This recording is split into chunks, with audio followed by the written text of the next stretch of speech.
di SMA Negeri 1 Banjar Apung, Kabupaten Tulang Bawang, Lampung. Saya calon guru penggerak angkatan 5. Dalam kesempatan ini, saya akan membahas tentang koneksi antar materi, kesimpulan dan refleksi terhadap pemikiran Ki Hajar Dewantara. Sebelum mempelajari modul 1.1 yang berkaitan dengan konsep pemikiran Ki Hajar Dewantara tentang pendidikan dan pengajaran, saya masih mempercayai bahwa murid adalah gelas kosong yang harus siap diisi.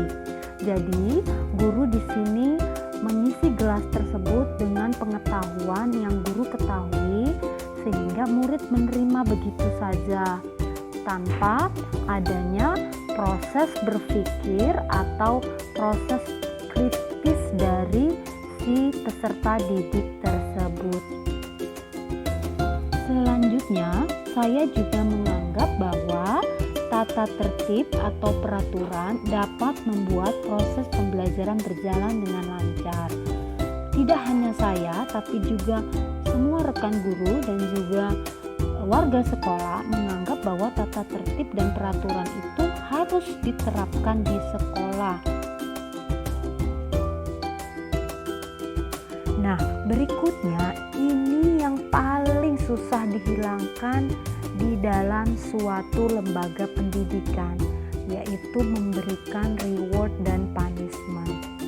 Memberikan reward dianggap oleh beberapa atau banyak guru, bahkan saya sendiri, akan dapat memotivasi siswa dalam pembelajaran. Ternyata tidak semua siswa senang seperti itu. Justru terkadang menimbulkan adanya kesenjangan, bahkan siswa yang tidak mampu merasa minder dan merasa malu karena dibanding-bandingkan dengan rekannya yang lain. Kemudian, untuk pemberian hukuman sendiri, saya sering sekali memberikan kepada siswa, terutama untuk yang tidak disiplin dan juga tidak menuntaskan pembelajaran.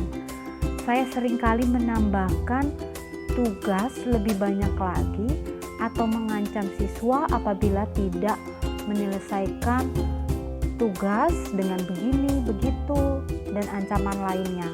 Tapi pada kenyataannya ternyata siswa tersebut tetap tidak menuntaskan tugasnya atau pekerjaannya.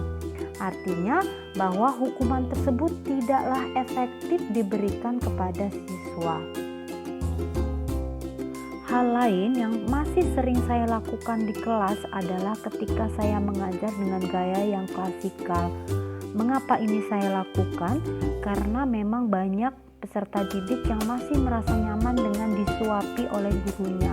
Jadi, mereka tidak terbiasa dengan adanya proses berpikir. Jadi, guru menerangkan materi terlebih dahulu selama waktu yang cukup lama.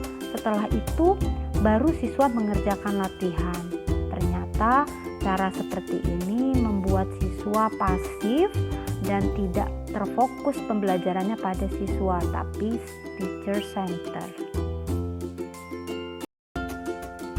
Setelah mempelajari modul 1.1 ini, saya mulai berpikir dan mulai merenung bahwa apa yang telah saya lakukan selama ini di kelas itu belumlah efektif, belumlah terjadi secara atau berjalan secara maksimal.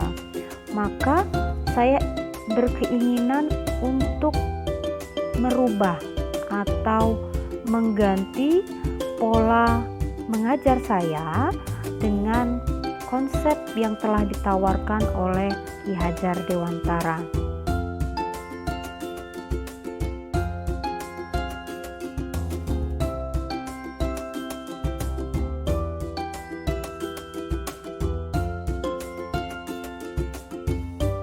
Selanjutnya yang terpikirkan oleh saya adalah bagaimana caranya mencari tahu tentang kecerdasan domain siswa di awal pembelajaran. Ini adalah hal yang penting karena setiap siswa memiliki kecerdasan yang berbeda. ada yang memiliki kecerdasan verbal linguistik, logis matematis, spasial visual, kinestetik, musikal, intrapersonal, interpersonal, dan ada yang naturalis. Nah, dengan memahami 8 domain ini, maka kemudian saya akan dengan mudah membuat RPP berdiferensiasi, sehingga ketika implementasinya dalam pengajaran di kelas, siswa akan dengan mudah mengikuti pembelajaran sehingga lebih menarik dan lebih efektif. Menurut Ki Hajar Dewantara, murid kodratnya adalah bermain. Bermain di sini maksudnya adalah bagaimana guru menciptakan kondisi atau situasi pembelajaran yang menyenangkan, sehingga pembelajaran dengan bermain dapat mencapai kebahagiaan dan keberhasilan yang setinggi-tingginya. Mengapa demikian?